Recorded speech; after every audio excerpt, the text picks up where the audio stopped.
We're live, Walt. Hi, everybody.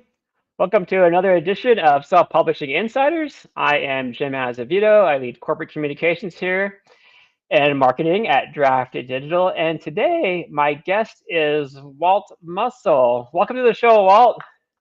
Thank you. Thank you for having me. I appreciate it. It's my pleasure. This has got such an interesting and I think valuable subject that we're going to cover today. But let me just very quickly read your bio so everybody out there in the audience can know who it is that I'm talking to. So, for those of you who don't know Walt, Walt is an award-winning author who writes historical fiction with Christian elements set during Japan's Christian century, an interest he gained in the 4 years he lived there. His books are available on most platforms, and his next novel, The Samurai's Soul, will be released in February 2026. He does Japanese history posts in social media. You can connect with Walt through Instagram, YouTube, and TikTok, and we're going to provide some of those links a little bit later on today. His newsletter, The Chrysanthemum and the Cross, is on Substack. So, Walt, again, welcome to the show. It's our privilege to have you here.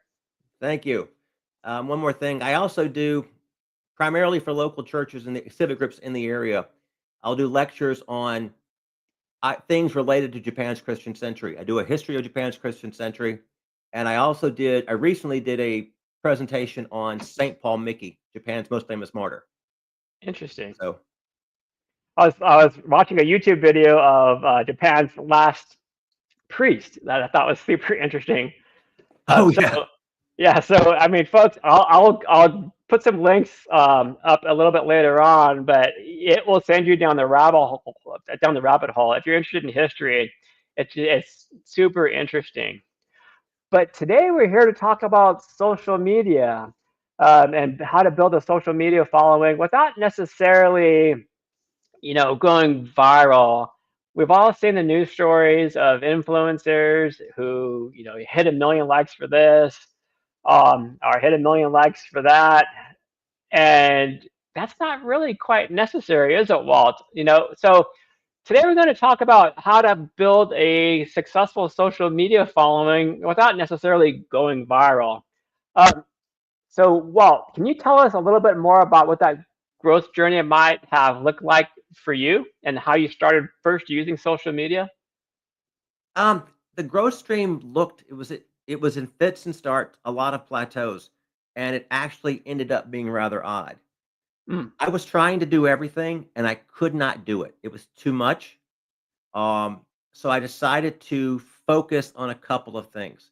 I focused on TikTok and I focused on YouTube. The reason being TikTok was the easiest to create content in. okay. It's the only one I it's the it was the only one I don't need a manual to figure out how to use. I- Not that the other ones don't have good content creation, Hmm. but it takes some time to learn, and I was just too busy to go through and find out on the other processes. Um, And so I started posting, keeping into TikToks and YouTube's time constraints and the way they do short and long videos. Hmm. At the time, I was doing Instagram when I started this, which is where my most of my maybe about over 40% of my following is on Instagram. Instagram. Okay. Um, at the time, I only had 250 people follow me on Instagram, my closest friends. Okay. So, That's pretty and good if you've got 250 close friends. well, yeah, closest friends, fellow writers, it just, Right. but I started posting the shortest videos because Instagram had a really short time constraint. Okay. And so I started posting the ones that I would do for like YouTube shorts onto Instagram because that matched their time limits. Okay. And after a while, the content I was creating on TikTok and YouTube for TikTok and YouTube started finding a home on Instagram.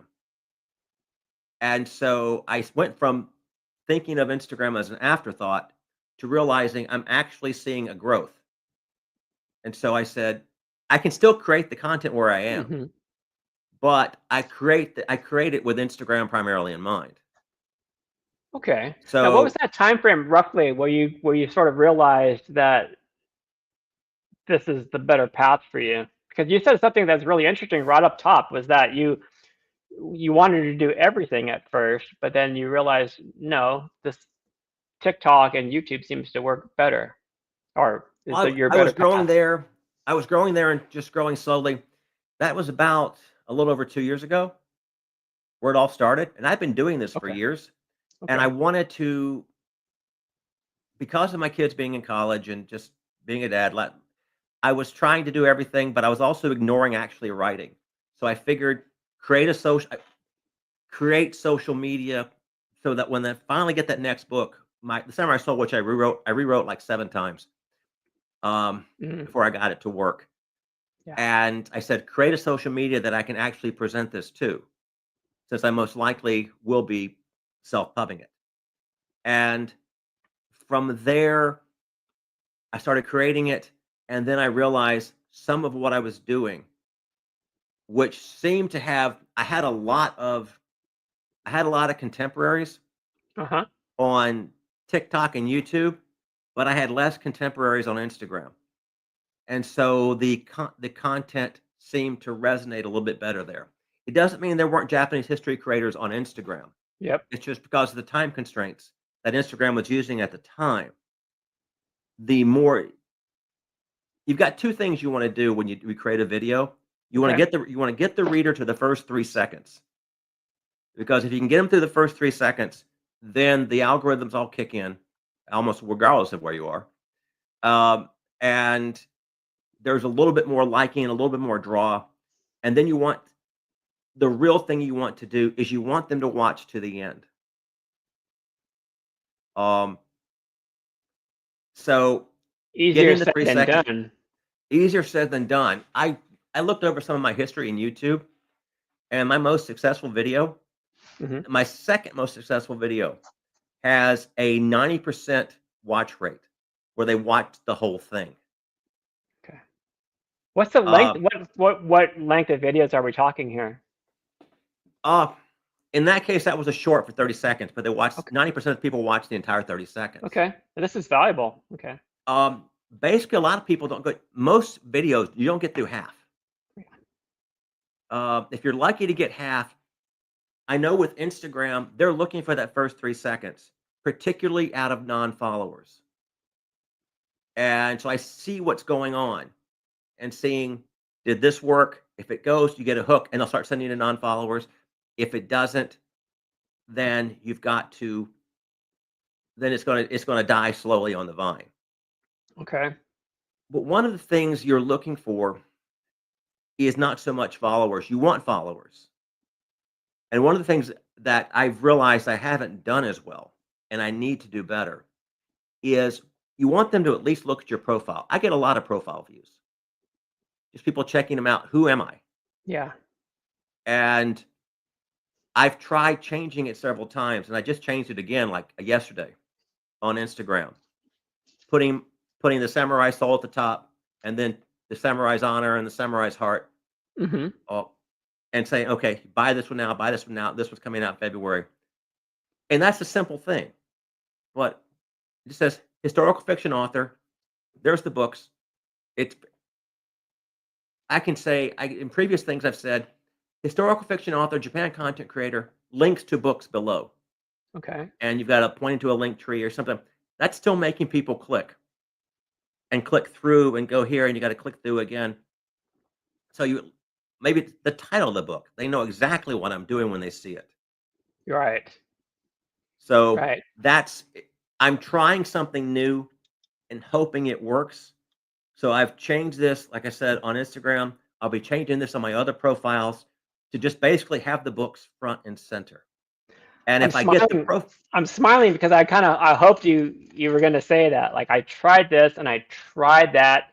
In other words, you're giving yourself permission to experiment and change things up a oh little bit. yes, my I started this. I made friends with a creator that's over in Japan, Hmm. and I was in Japan on what's called the JET program, which where you teach English in the public school system. Okay. And so I made friends with a creator currently living in Japan who is also a former JET, but did it 30 years after I did. And so she was a lot more successful. And she said, here's what you might want to try. because she had some success, and here's some things. Sent me a list of things, and said, and I've changed that profile more than once to kind of match what she does, and it hasn't worked for me. She's not, but she's not an author, Okay. and I am. So I started looking around who among I'm a member of Georgia Romance Writers. That's my Okay, writing group here. fantastic writing club. We're Yes. big fans. And I look at what they do. And we've Hmm. got some people who do this, who do social media better than I do. And so what are they doing on their social media? And that's what I ended up doing. And this was a recent change. I done it last, like I said, did an Instagram last couple of days, and I'll be applying it. But this is another author who's got like 14,000, who's got Yeah. 14,000 followers on Instagram, and was the Georgia Author of the Year last year. So she knows what she's doing. I'll take her Right. word for it. When you discovered the 3 second, um, when you discovered that, yeah, 3 seconds is kind of the key as far as when it comes to hooking viewers. Mhm. Did you discover that on your own, or is that something you read in a book, or was that advice you were given That's from in other authors? that's in the analytics. Okay. They basically, if you go into the analytics of your own post, they'll tell you how many people watch past 3 seconds. Yeah. So if that's what they're focusing on, then that's what their algorithm is focusing on. And so that's Oh, why I've used that 3-second rule. Maybe people say you've got to have a good hook. Um, yes. and I was looking at my least successful of the big three, of the three that I've mentioned. My least successful in number of views is YouTube. Um, as in getting videos watched. In Instagram, I have one video that went to 230,000, but that's not 230,000 over 3 days. That's 230,000 over months. Okay. It took a long time to get that. Okay. Let me ask you this. I'm sorry. Go ahead. If you had another thought there, I don't Well, want no, to I was going to say, interrupt. I looked at my analytics in YouTube. I was going to say, as I realized what seemed to be working for me on YouTube is Hmm. every time I said, this is the first XYZ, like the first eruption ever, of recorded eruption of Mount Fuji. Okay. And so I'm looking and said, okay, if I want to look at what's going to work on YouTube, I know that's going to work, at least for my stuff. So that's the kind of thing I'm looking for in those analytics. But go Okay. ahead. Sorry. No, that's all right. I was just going to ask you, and you've kind of defined it already, but I want to make sure I get it. I get the answer. I'm curious what success means for you in terms of, let's say you put out a new social media post today. What does success mean for you now, and how has that changed? That definition changed for you since you first started? Well, success in let's start by defining success by the number of views. Okay. Let's start with that as a because that's a numerical thing. Last week Yeah. I dropped a video. The Japanese government in Japan, if you're going, you can write Japanese using the Latin alphabet. It's called romaji, and if you're a foreign tourist, you'll see the Japanese written that way, and that's how you read it. But Hmm. there are several versions of this romaji, and one's the official version of the Japanese government.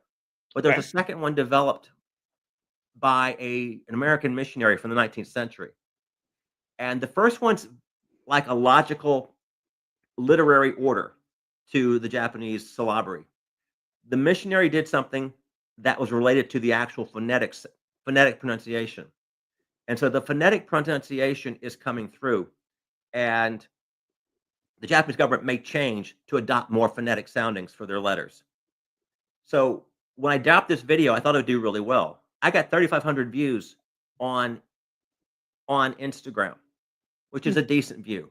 Anything from me that's less than 1,000, I did something wrong. If Really? that's on Okay. Instagram. I got over 1,000 on TikTok, which is good for me on TikTok because traditionally my TikTok views are 400. Okay. However, I got only 1,000 on YouTube, and I expected a lot more. That surprised me, and that's one of the things you have to realize is they're not going to always do well on all three. If you have something that does well on all three, that's content. But what? And so that's one way of getting your word out.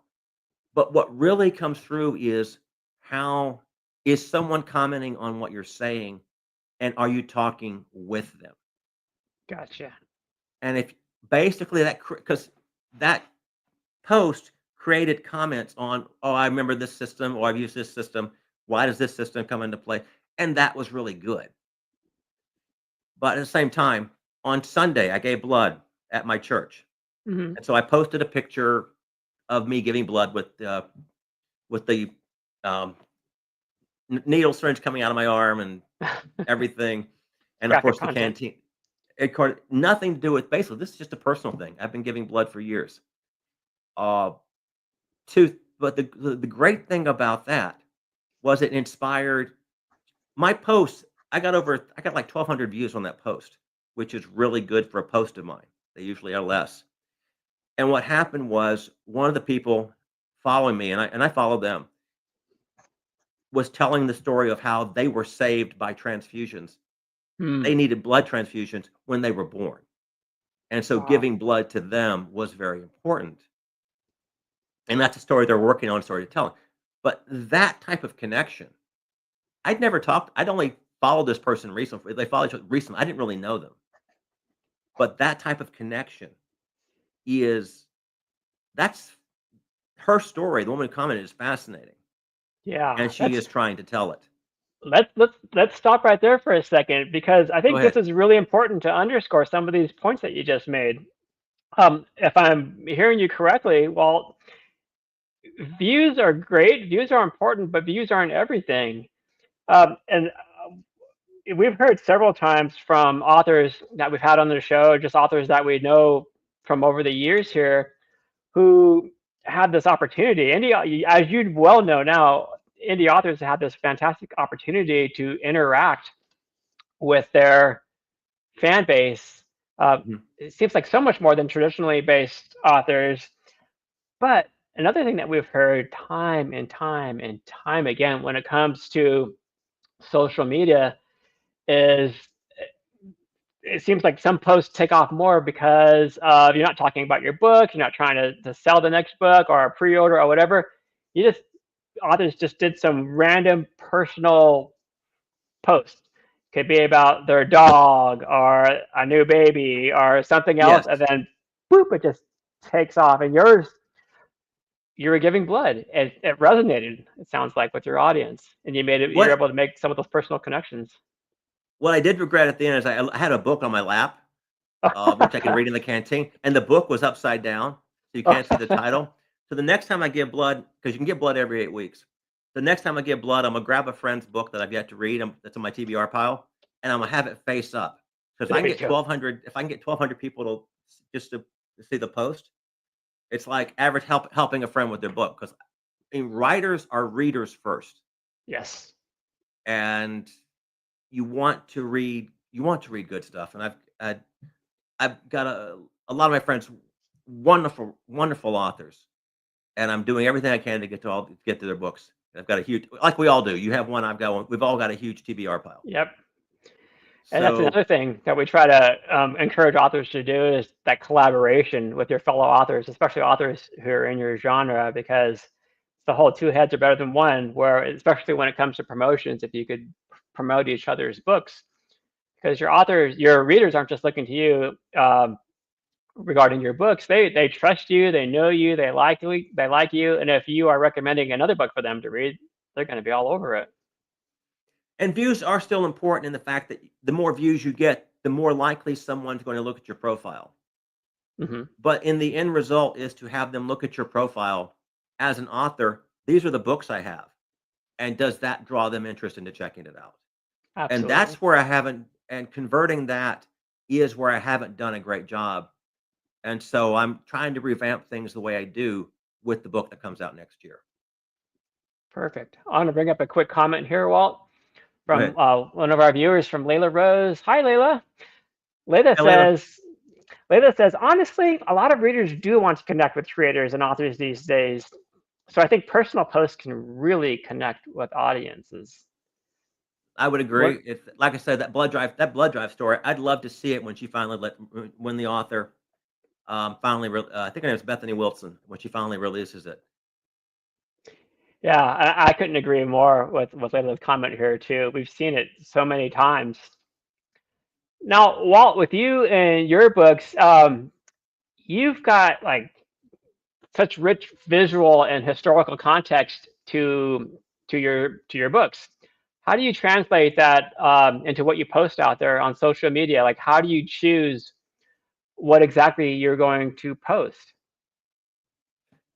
With the books, my Hmm. my primary focus is I like doing things set during Japan's Christian century, of course.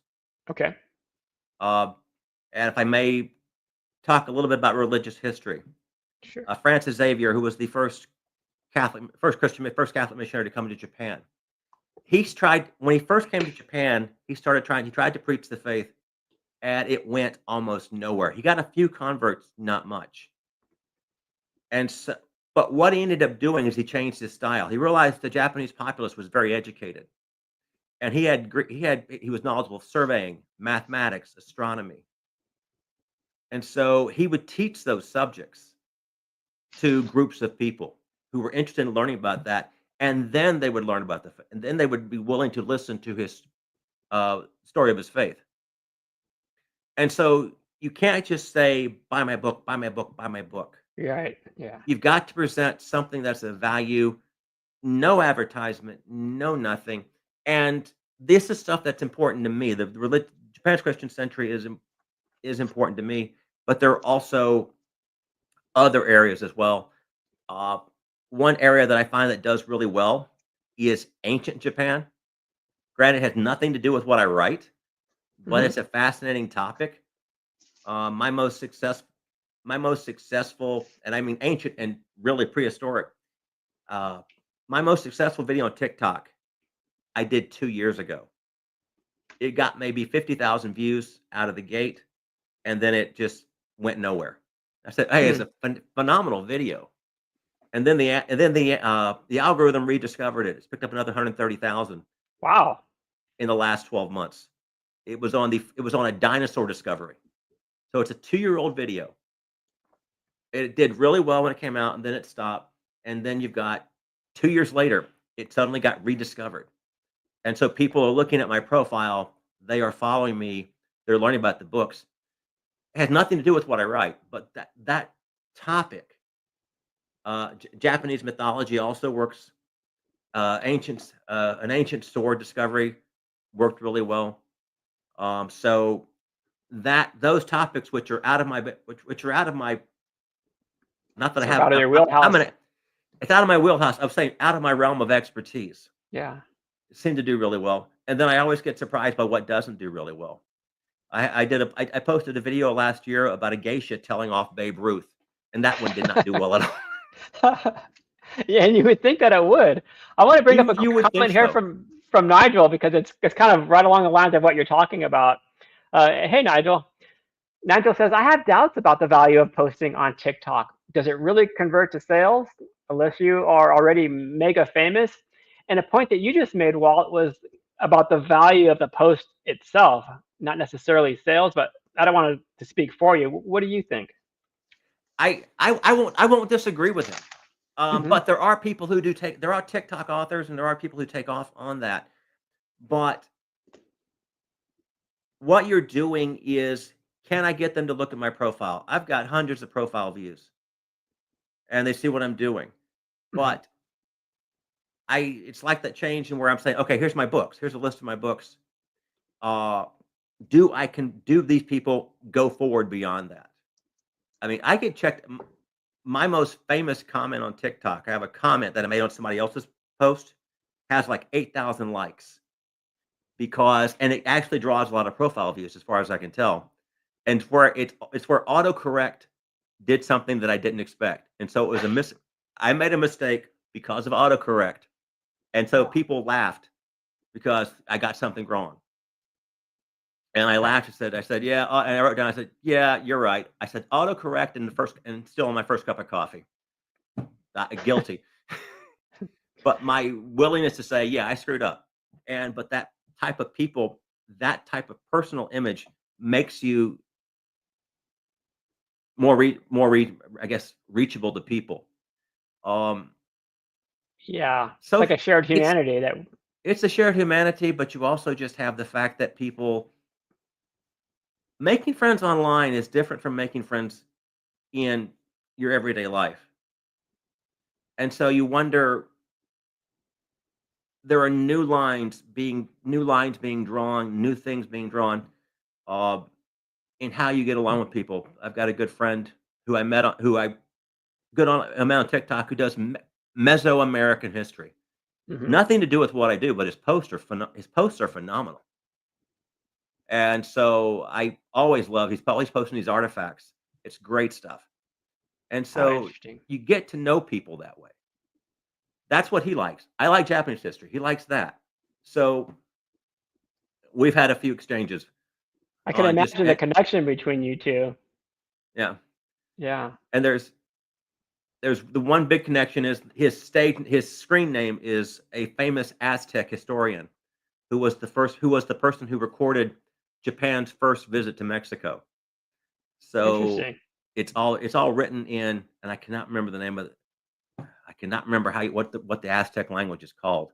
So somebody can Somebody in the not comments might be. now I think it's called Nahuatl. And I probably pronounced it with the wrong accent. But yes, so that's famous for that reason because of Japanese experiences going into Mexico or what they called New Spain at the time. Okay. Now, Walt, when it comes to your posts, is this something that you just kind of do organically and intuitively, or do you have a calendar where you just sort of where you kind of plan everything out, especially when you have a new book release coming up? No calendar. I got away from calendars. I tried. Did you try I it? mentioned Okay. I mentioned a friend who helped me and sent me. She sent me a schedule she used, and she eventually got burnt out. She and her husband also have a little girl, and so she wanted to concentrate on being a. But she got totally burnt out on this, Yep. and just now she just posts pictures of her daughter with an emoji covering the face so no one can see it. But I got burnt out too trying to keep a schedule. I mean, I've got my job, which is the primary thing. I mean, many writers we all have full time jobs, and so I've got to.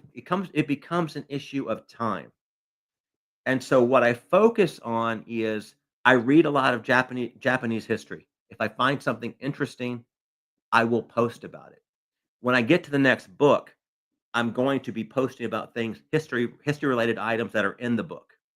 And I've done that in previous books as well, but I will basically and there goes my dog.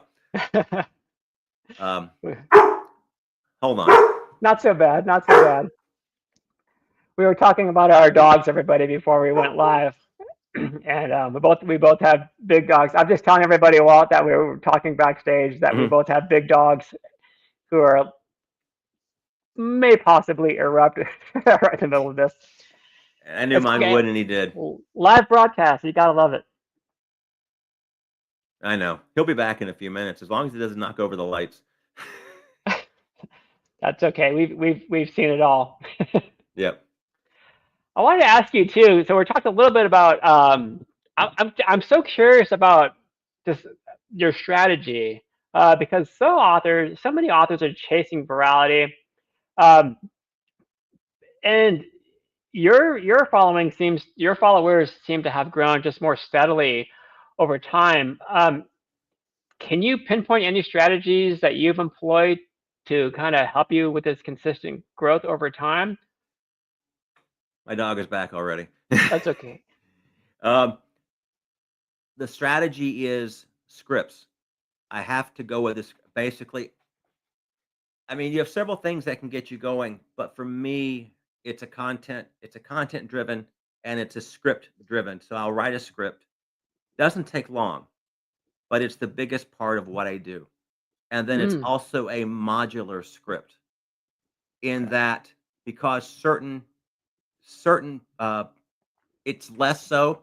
Instagram has expanded to try to match. Instagram has expanded. YouTube has changed its shorts to all match TikTok.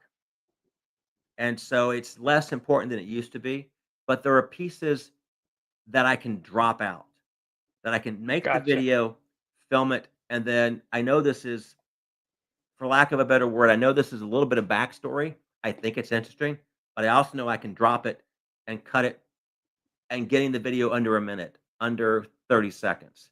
So I could post it more than once. I can also post it with different.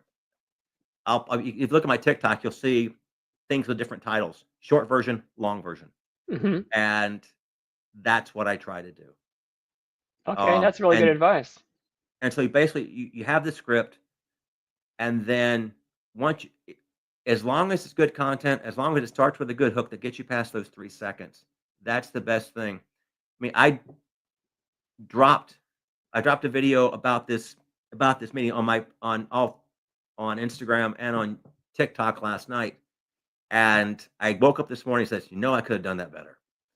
I knew how. Oh, I said, every single one of these broadcasts that I've done, I mean, it's not the way it goes. Every single one of them, oh, I could yeah, have done that better every single time. But with your scripts, you're not talking about pages and pages and pages of scripts. You're talking no, about, because you're talking about like for a 30-second video or less, 30 second, right? 30 second to half, 30 second to 30 seconds to a minute. Yes, Yeah. that isn't long, and I will go over the video I did. The video I did on the Japanese language change went to a minute and a half. I have had videos that went longer. Um, I did one. If you Are you familiar with the famous 47 masterless samurai? No. Okay, Japan's most famous revenge story is story of the 47 Ronin or masterless samurai, who their lord drew on another person who had been insulting him in, uh, at the helm of the shogun, and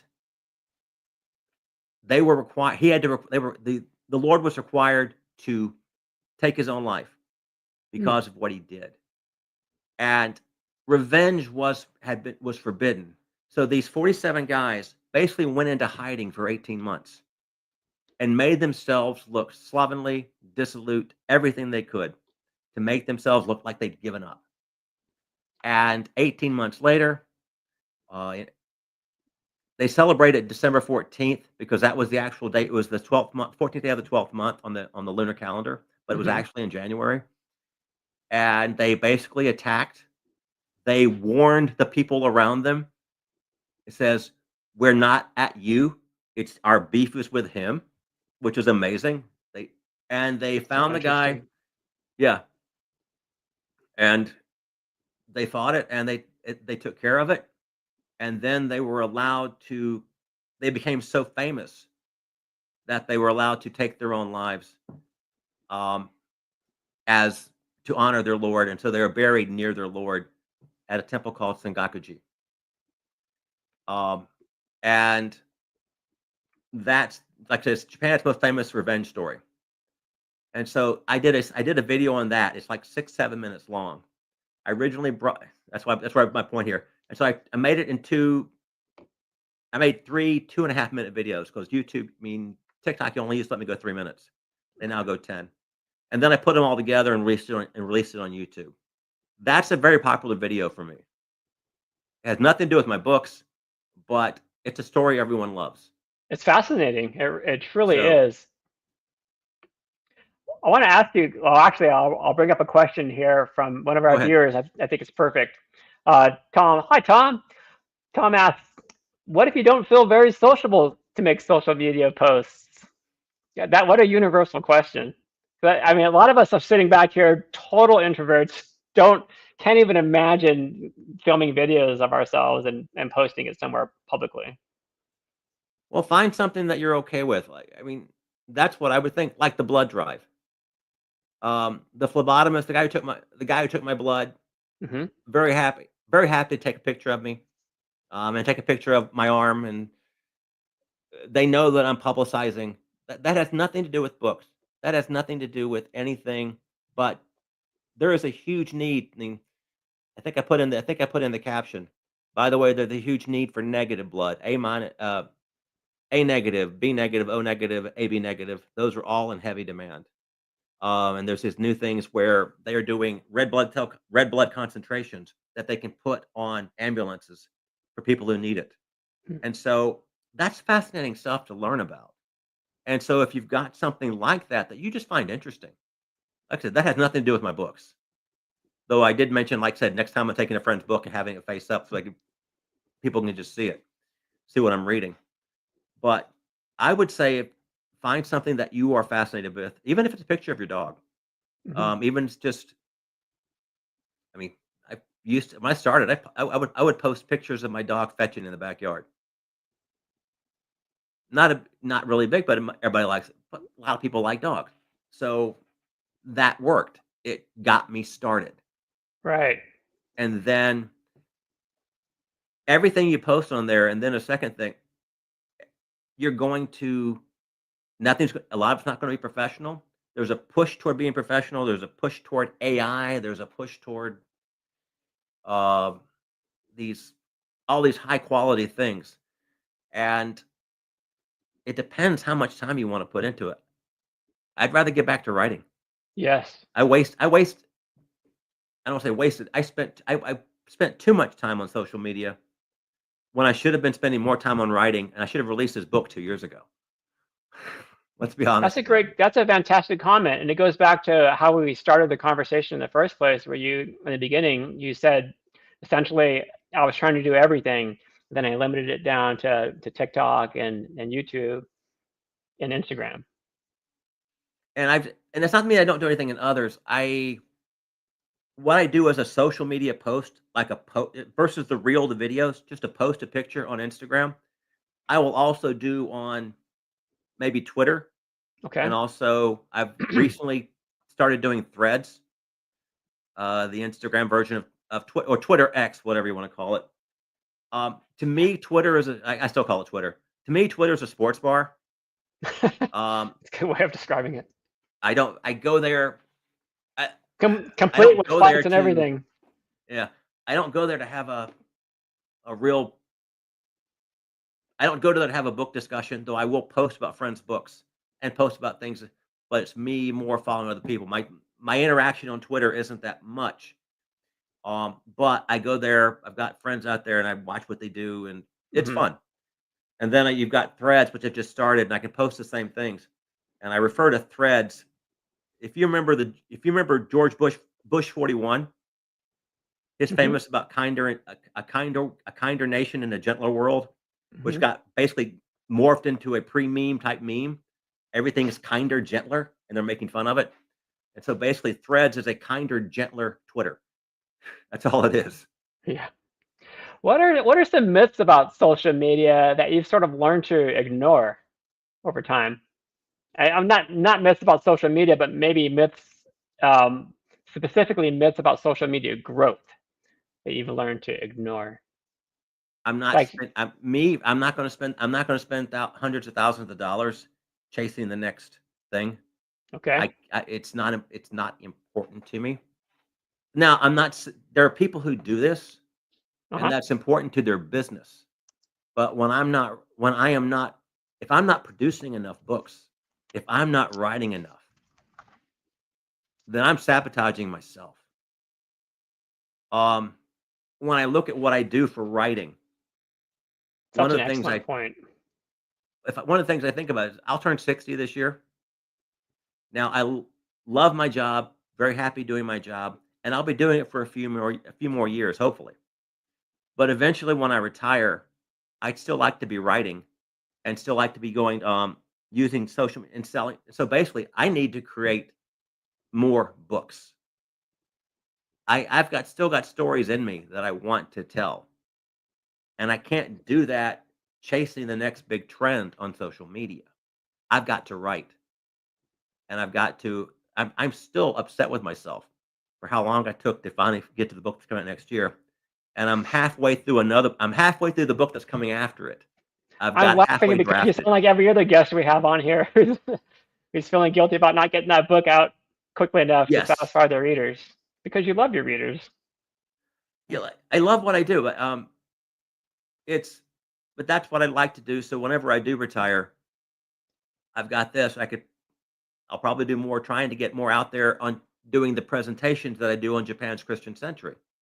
Hmm. So, because those group that no, a priest I knew once referred to Japanese Christians as the great unknown martyrs. Hmm.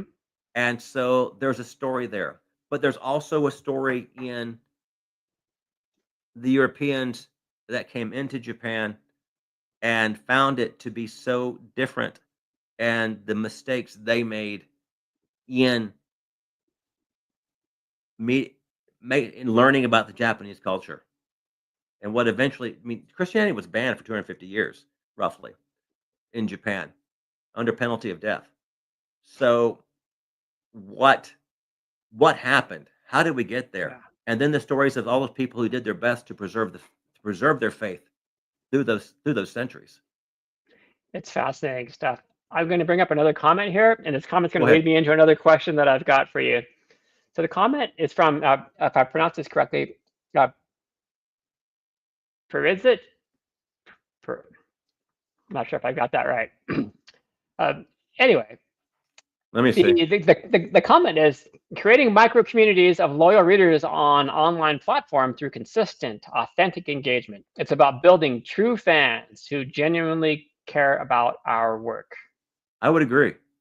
That's what we're doing. Um, Absolutely. I would say a lot of what we do. What gets me the most about social media is like streaming services on television. I mean, we've got Netflix, we've got Prime, we've got Hmm. Disney, we've got HBO. I'm a Trekkie, and I really hate that. I don't want to buy Paramount. I've got enough streaming services. I don't need another one. Sure you do. Sure you do. Um, and at some point, it's where do you feel comfortable? I mean, I've started Substack, and Substack's probably the most for me, probably the all of what I do, I think is important, but building building a newsletter on Substack, because as an author, you control. I've heard it said by other people, so I'm repeating. You control the newsletter. I've got Yes. 4,400 followers on YouTube. I mean, excuse me, on TikTok, and those could be gone uh, through just a government act. Yep. Um, and so I could make a mistake that offends people on Instagram, and a group of people could basically choose to try to get me kicked out. It's such an important point. We've talked about newsletters on this podcast several times, and how important they are for the reasons you just stated. Well, anything could happen. It could be an issue with the algorithms. It could be an issue with the platform itself. And then poof, all those followers are gone. And with your newsletter, you hold that no matter what happens. You have access to those readers, through whatever happens, and those readers, and that readership is going to grow with you as you grow your career. And for those listening, like if you follow my newsletter, you can download a free book. You get added to my Perfect. newsletter. I'll put that link up here in just one second, but I wanted to kind of tag on to this comment here and ask you, Walt, um, do you make it a point to reply to every comment and every direct message, or do you set boundaries to avoid burnout? A bit of both. When Okay. you first make a post, you need to reply to everything as much as possible. And you want to reply with thoughtful. You want to reply someone has taken the time to post a review. You have to treat it like almost like a review that you're getting on a book. You want someone if they've taken the time to comment on your page and they've got thoughtful questions, you want to ask a thoughtful question back. And for the algorithm, if there's something that the person mentions that stands out, think of it a conversation at a party. You don't say, "Oh, you did this. Oh, thank you." You don't go to the next person. That's uh Yeah, you that's it's not rude. that's it's rude. And so you talk to people, you want to find out like one guy I've gotten to know on Instagram runs a sushi restaurant in Rio. So nothing to his stuff. He's always posting plates of food. Um, so yes, that's one of my favorite creators. But um, but but it all started with him reaching out to me and me going back to, well, he's basically on his stuff. And you want to have that conversation with people. And so What's it will drive the algorithm if you ask the questions. And even to a certain extent, and I don't want to get too much into this, trolls, because trolls will drive, you don't want to feed the trolls, and you will get them.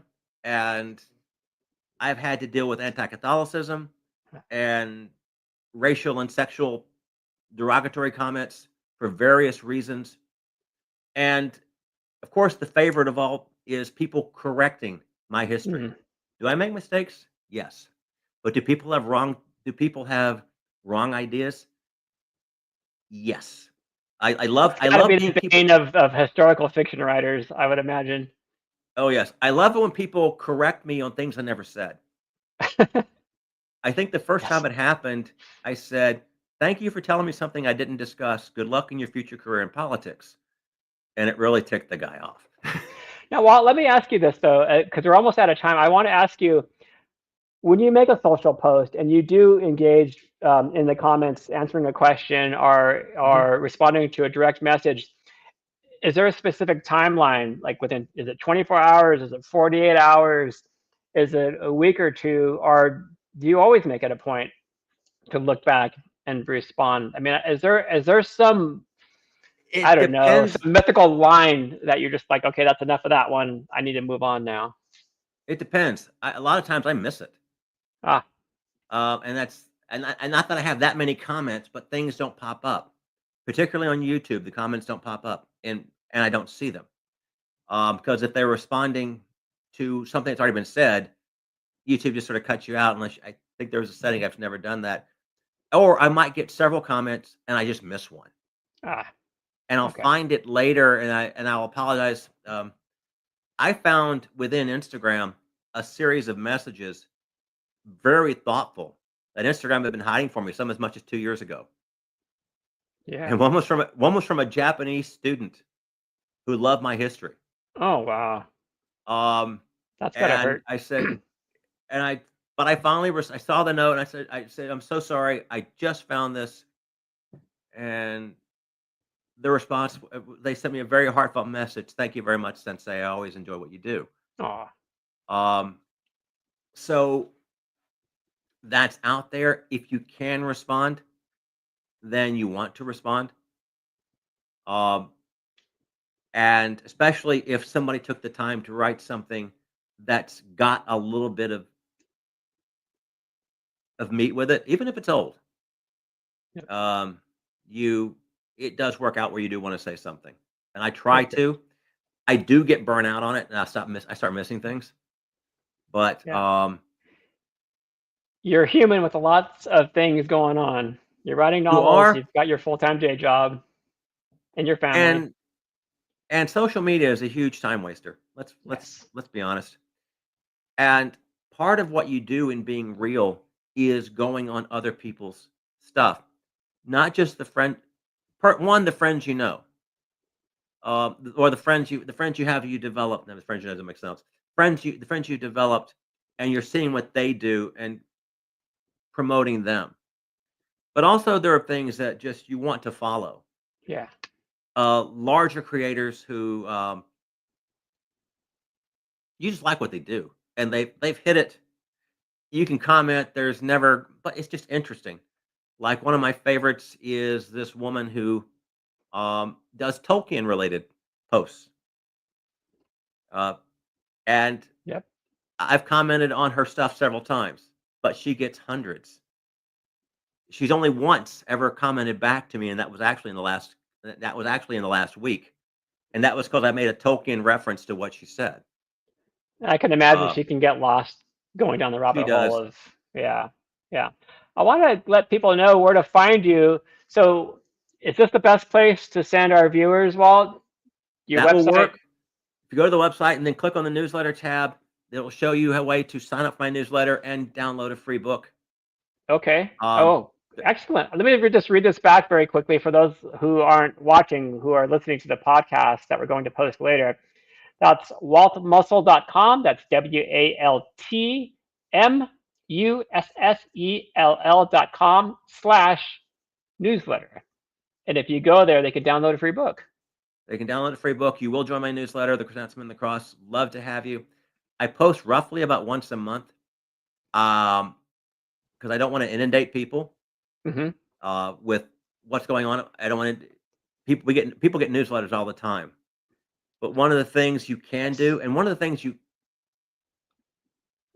that may be going forward is I may start posting videos more often in Substack. The reason being, you can link Substack to YouTube, and so basically it transfers automatically, and that's a time saver. Nice. I have one thing people don't realize is you can link Pinterest.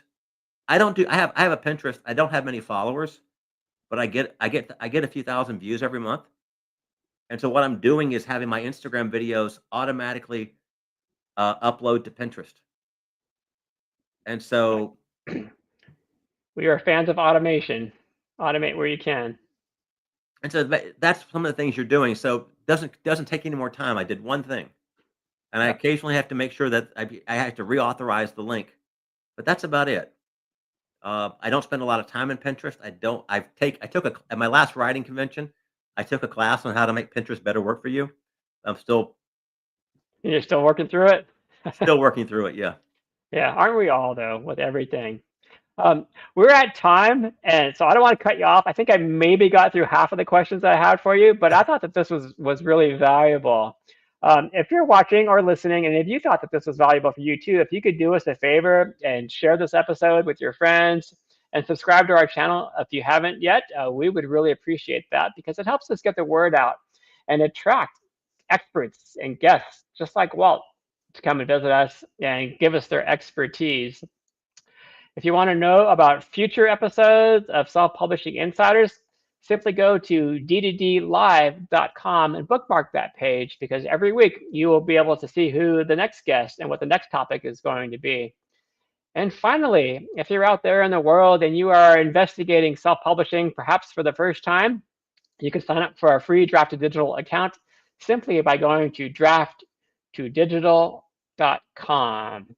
I want to thank all of our viewers out there. I see some of you guys out there who are returning week in and week out. I want to thank you for trusting us with your time week in and week out. And this week, because Walt is our guest, I've noticed several new names out there who are watching perhaps for the first time. So welcome and thank you for joining us. And then, of course, to our guest, Walt, thanks so much for spending some time with me today. I enjoyed every second of it. I thought it was a lot of fun. I did too. Thank you for having me. Also, if you could check out my sites, either Author Walt Muscle or just Author Walt Muscle, Instagram, TikTok, Walt Muscle on YouTube, and of course, check out my books on all sites. Yeah, you're gonna. I mean, just the covers alone are gorgeous. So they're gonna pull you in. And so, I'm waiting for the next one. I spoke with my cover designer 2 days ago, so I don't know when she's going to get it to me, but hopefully by a few days. Awesome. You have it? Is it up as a pre-order? Do you have it up as a pre-order? Not yet, because I can't show it yet. Okay. I am still working on. I'm still waiting for the last copy edit. I had 2 copy edits. The first one's done, and the same person's doing a second one. And I've got one little piece of history that I've been holding on to before I ask the one expert I know that can answer the question. Yeah. And so I want to make sure I've exhausted everything else before I reach out to this Ivy League professor and ask him the question. That makes sense. All right, Walt, hang out for a minute. I'm going to play a quick video here to end this podcast. But for everybody else, Thank you so much. We'll see you next week. Thanks again, Walt. Thank you. Thank you for having me. You bet. Ebooks are great, but there's just something about having your words in print. Something you can hold in your hands, put on a shelf, sign for a reader. That's why we created DDD Print, a print-on-demand service that was built for you. We have free, beautiful templates to give your book a pro look, and we can even convert your ebook cover into a full wraparound cover for print. So many options for you and your books. And you can get started right now at Draft to Digital. distributor.com.